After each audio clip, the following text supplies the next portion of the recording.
లేకుండా రౌండ్గా కట్ చేసుకోవాలి, సన్నగా గింజలు లేకుండా.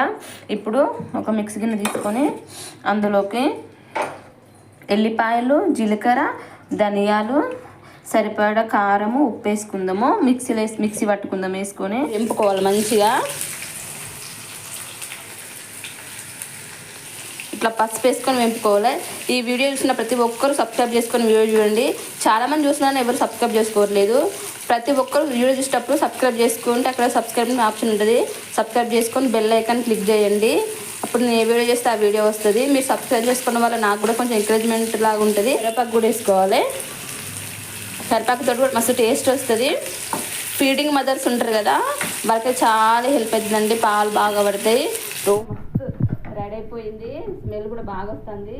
దీని టేస్ట్ చెప్తే ఎలా ఉందో.